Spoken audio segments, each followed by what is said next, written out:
Bom, caros amigos, uma cena triste de ver. Uma W210 E240. Essa é uma motorização por si só rara aqui no Brasil. Largada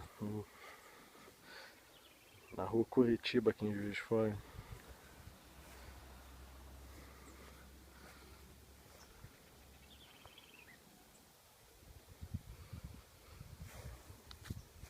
Borracha do vigia traseiro danificada, claro, no tempo. Teto solar, versão elegância. O interior dela.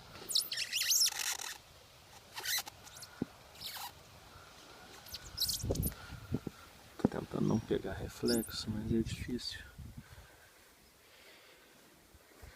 A roda, olha, já tá criando lodo verde.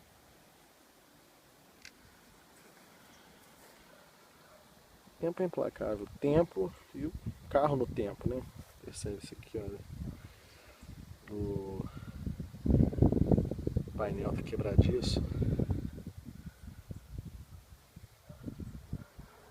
Aqui o pessoal chama de churrasqueira, né? Toda quebradinha já. Não vou nem colocar a mão, mesmo porque não é meu.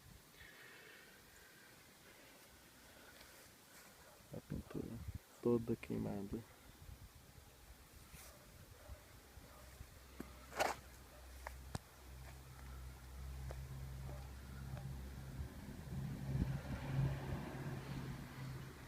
Algum vândalo já levou a estrela, que é o padrão, né, para esses carros abandonados.